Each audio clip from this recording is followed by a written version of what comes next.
भगवान ने जो 16,108 विवाह किए, इसके पीछे भी एक कथा है, बहुत बड़ी कथा है।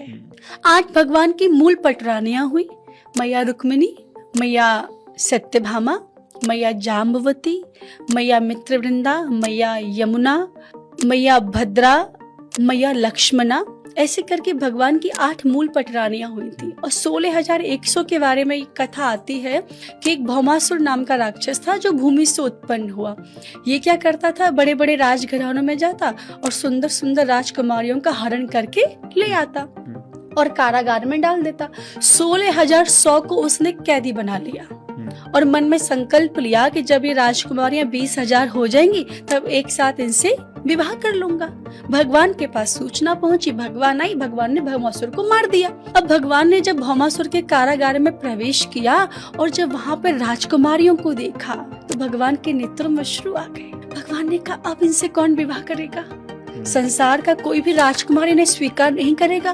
कहेंगे, अरे ये तो भौमासुर की यहाँ पे रहकर आई, ये तो अपवित्र हो गई, दूषित हो गई, हम इनसे विवाह कैसे करें? अब ये इनका होगा क्या? फिर आपसे एक निवेदन है, जो लोग तर्क करते हैं ना भगवान के विवाहों के बारे में, सुन लीजिए। भगवान ने कहा, अब इनका क्या होगा? इनसे कौन विवाह करेगा? इन्हें तो कोई स्वीकार ही नहीं करेगा। अब इनके माता पिता भी नहीं स्वीकार नहीं करेंगे। अब इनके पास 2 ही रास्ते हैं, या तो कुछ आधे आत्महत्या कर लेंगे और आधे कुछ गलत रास्ते पे चले जाएंगे। भगवान ने कहा, ये तो अनर्थ हो जाएगा, इनमें इन देवियों की क्या गलती है? तो भगवान ने पता है उन देवियों के पास गए और कहा, देवियों, आपके मन में कोई अन्यथा विचार ना हो ना, तो मैं आप सभी से विवाह करने के लिए तैयार हूँ।